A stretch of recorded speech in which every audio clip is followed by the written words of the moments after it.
Hey, it's CVV, Chris Van Vliet, and you have to check out the fastest rising podcast in all of professional wrestling. I'm talking about the Crash and Burn Wrestling Podcast. If you're looking for pay-per-view predictions, if you're looking for pay-per-view reviews, if you're looking for interviews, check out the Crash and Burn Wrestling Podcast. Crash and Burn! Hello, everybody. Welcome to the fastest wrestling podcast in professional wrestling, the Crash and Burn Wrestling Podcast. Tonight, we're going to be reviewing this past Wednesday, July 28th, AEW Dynamite Fight for the Fallen special, and that took place at the Bojangles Coliseum in Charlotte, North Carolina, produced by AEW. With a full capacity crowd, it's great to have professional wrestling back on the road, whether it's AEW or WWE.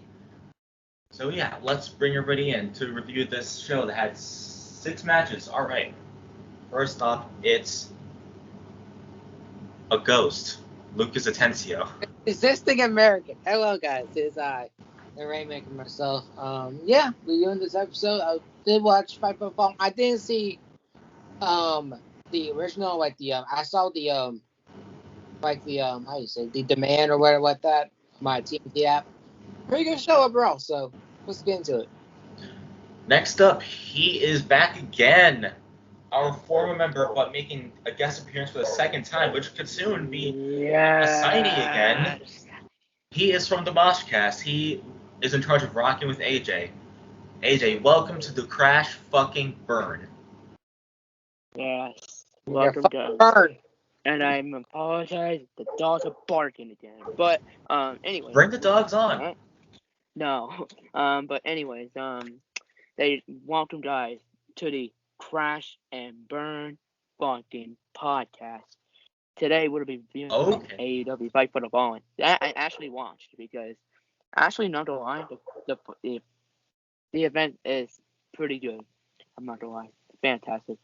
Mosh fucking cast and Crash and fucking Burn. Yep.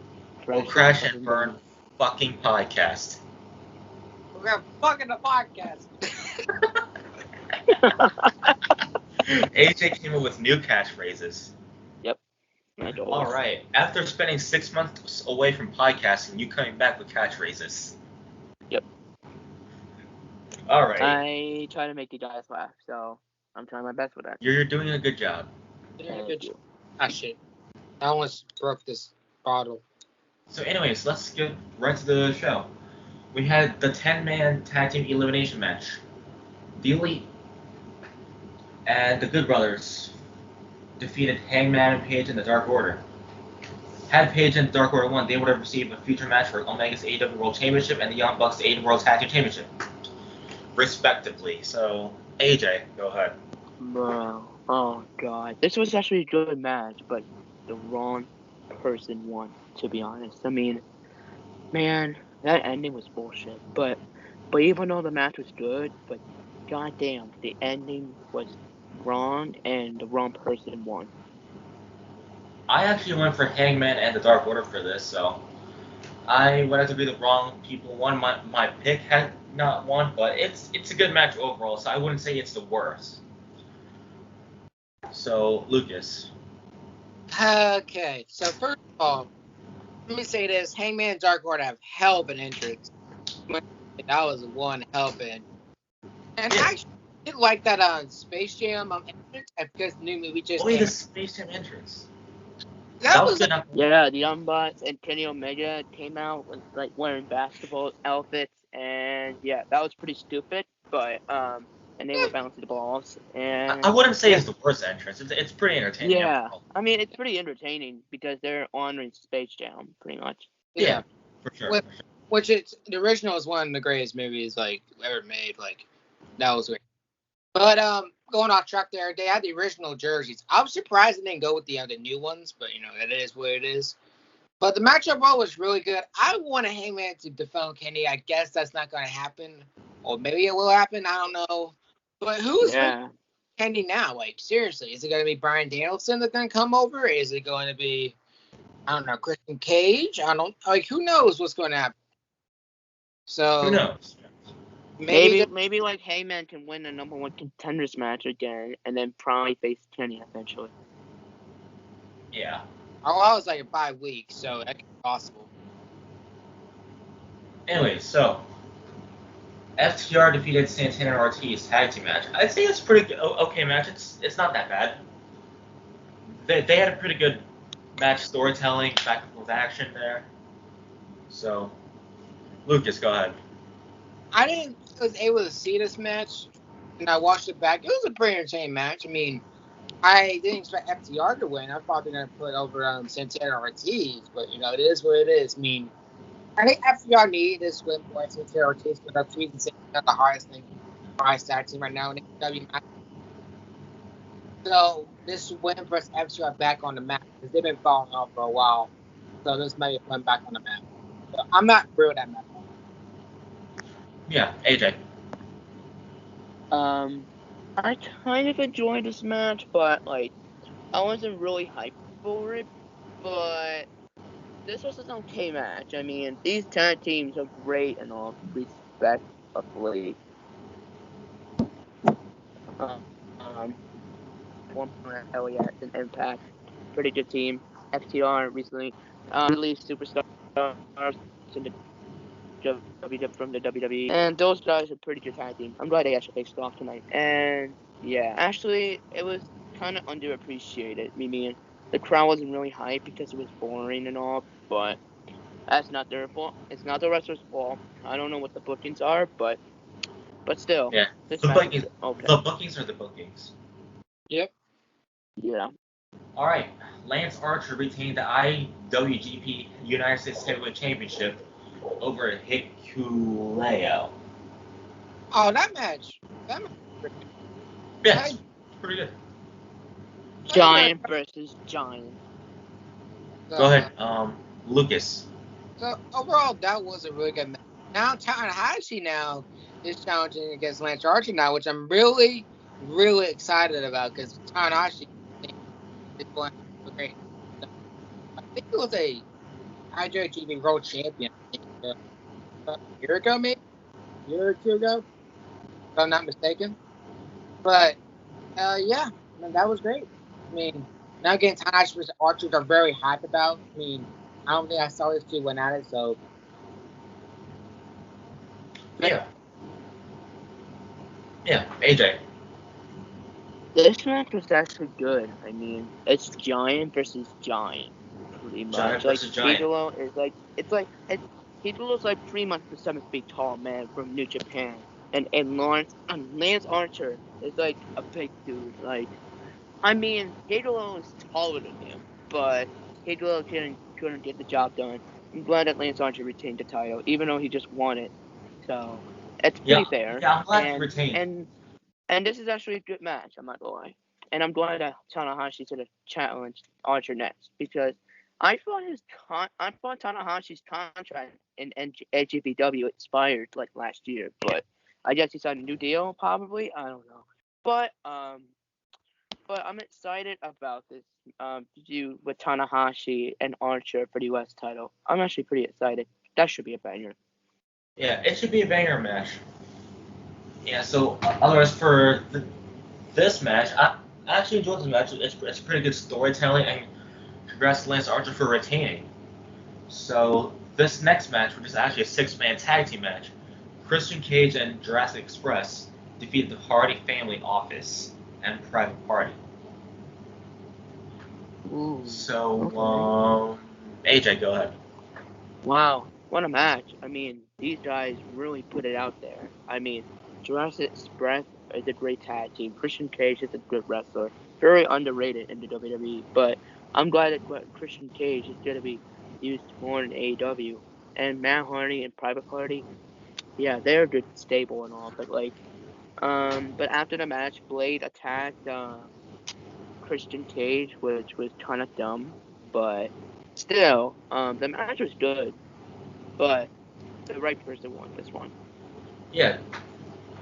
All I'm gonna say is it was a great match, and the right person won. Well, the right tag team won, I should say. So yeah, I pretty much enjoyed it. Lucas. Yeah, it was really entertaining 6-minute tag team match. I pretty much enjoyed it throughout. And I think that it's safe to say that Christian Cage is going back to his teenage days. Like, this is the Christian Cage that I know. Like, Yeah, Christian's on his prime, man.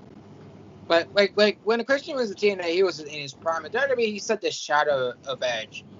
And with Jurassic Express, they really should go after honestly the Young Bucks, to be honest, because I think that would be great storytelling. Because Jungle Boy just lost to Kenny a little bit ago. So what if he gets a little payback and go after Young Bucks? Yeah. Maybe to go after Nick, the Chavo and Andrade. But we're good off top there. But great match overall. I like that. Hardy Family Office, I'm not big on, but they're a great stable and all. Even though I still want Matt Hardy to be broken. Maybe that's just me. Mm-hmm. All right. So the next match, it's just a normal singles match. Thunder Rosa defeated Julia Hart. Yeah, this is a squash match, pretty much. This was a squash match. So this match should have been better. I'll say. Yeah. I mean, it is what it is. I mean, Thunder Rosa's making an in-ring debut against somebody I don't even know, but I thought Julia Hart was part of the Hart Dynasty, but I guess not. But I'm glad that Thunder Rosa actually got the win because they're trying to build her up a little bit, and that's why she got that squash match, pretty much. But I'm glad that Thunder Rosa got the win. I hope she goes for the AEW Women's Championship very soon against Britt Baker very soon. Oh, they had a great match, but it was like a stream match. Yeah. What it was. They had a great match. They could have it again for the women's title at this time. It was lights out. It was a lights out match, and they had a great match. They could renew that rivalry. Yeah. So. Absolutely. All right. So AJ, you went for the match. Yes. Lucas. I thought Thunder Rosa honestly was just an impact, but I guess the Forbidden Door is open, I guess. But yeah, that was an entertaining, squash match, I guess. Thunder Rosa being Thunder Rosa. I actually really like her work in AEW because this is when I first watched it, and I stopped watching her recent TNA debut, which is really good. So yeah, she's great. Now maybe going against Britt Baker again. Who knows? Who the fuck knows? Anyways, so this match was a squash match. It could have been better. So that's what I'll say. But otherwise, two of the talented superstars in AEW. All right, the main event. Oh, let's get to it right now. Yeah. Haymaker Chris Jericho defeated Nick Gage. No rules match. Yeah. So this was a good closer to the show. MDK all day. Oh, wow. Extreme spots. That pizza cutter though's gotta hurt. That pizza cutter. This was violent. This was great storytelling. Yep. Yeah, wow. Absolutely. So otherwise, match of the night for me. I enjoyed it, and I'll rate this. If it wasn't for that squash match, I'll give it a 10, but I'll give it a 9.5. So, AJ, what is your thoughts on the match and your rating for the show? My God, dude, this was actually a good match. Nick Gage, MDK. I actually met them. MDK. And I did the pose wrong, unfortunately. But right. Yeah, so he was doing this, but I actually did like this, I think. Oh, alright. Like trying to do Matt Hardy V1, but whatever. But still, the match was great. Chris Jericho got busted. Like during the beginning, like about this match about to start, Nick Gage actually cut the Jericho's arm a little bit because yeah, that is who the man. That man, he's extreme, and he actually busted him open with the pizza cut on his head. I don't know. He used glass, light tubes. Oh my God, dude, it was fantastic. Great match. And what's your rating for the show? Jericho won, man. Right person won though, because yeah, sorry right. Nick Gage, but you Alright, you just lost your GCW title, but yeah, I don't know how you'd recover from those 2 losses. So, but I hope he gets the GCW title back from Cardona very soon because Matt Cardona doesn't even deserve that title, in my opinion. Yeah.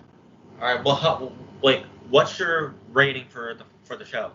The pay-per-view, I'm giving it a solid 7. The show was okay. There was one squash match I didn't like. Yeah, that's Yeah. like that's why I give it a 9.5.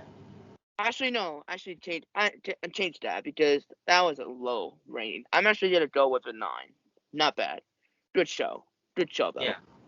So, Lucas, what's your thoughts on the match and your rating? Oh, only thing I'm gonna say is, holy shit, what a match! This is like the first dude did Nick Gage, because everybody knows that hardcore wrestlers out right now. You know, with shit Michael Jonah and everything like that. You know, this is what you expect from Nick Gage. You know, fucking white twos, fucking bum sacks, and all this type of shit. But this is what you expect. I feel like they should go a little more extreme, but hey, you got time, whatever like that. But it works out now. Now they're doing Jericho versus Julia Guerrera, which I'm very interested about. Yes, I'm excited about that. I'm excited about that. But they're doing Julia Guerrera versus Chris Jericho, one of his oldest rivals. Yes. And one of the best rivalry in WCW. Pretty much. So it's gonna be crazy. It's gonna be crazy. So my rating for the show, I'm gonna go with 9. I think that some matches should have been better. I think some people should have won. If the right people would won, I'm talking about the Dark Order and Hangman, I would have gave it a 10. But they the Elite won, so it is what it is. You know, Elite being heels, you know, it is what it is. This is what the jobs are. So yeah, 9. All right. So that's pretty much it for AEW Fight for the Fallen recap, and our next AEW predictions and review episode will not be until All Out. Until then, we'll see what happens in Chicago. In Chicago, Yep. yes, AEW All Out coming up in September. Same for the predictions and review episodes. So, anyways, thank you all so much for watching this episode of the fastest wrestling podcast in pro wrestling, the Crash and Burn podcast, and we hope you all enjoyed and subscribed here and the Moshcast. We'll see you then for our next episode, which will be announced soon. So, AJ. Thank you guys for watching the fastest rising podcast in all of pro wrestling, the Crash and Fucking Burn Wrestling Podcast. And yeah, I'm glad to be making a guest appearance again. You never know. I could be a member again. You never know.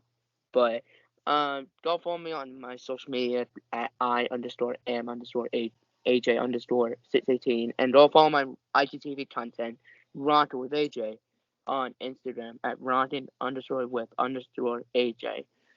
Thank you guys for watching this episode of Crash and Burn, and the pay-per-view was good. And keep crashing and never burning. All right, keep crashing and burning, everyone. You mean keep crashing and fucking burning? Yeah. Yes, we're gonna fucking burn. Fucking burn. Anyways, AJ, we'll see you soon on the Mosh fucking cast. Yes, sir. And then hopefully you'll be back full time here. You never know. You never know, though. I could make it another guest appearance. You never know. Yeah. Lucas, you end this off. Alright, thank you guys for having me on this episode. Great to see AJ back over here. You know, third episode of Crash and Burn, simple but effective episode. So yeah, just do the usual, follow the socials, you know, follow them on socials. And yeah, so that is Jason, that is AJ, and this is the Rainmaker signing out. And don't do stupid shit, you're not drinking drive. Fucking idiots. Yeah. Fucking Americans. And yes, subscribe to the Moshcast. The Mosh fucking cast. Subscribe to the Crash and Burn fucking podcast.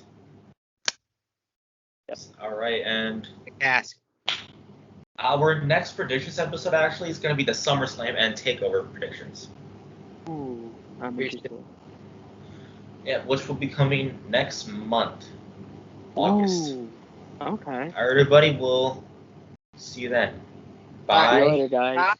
Bye. Crush and burn!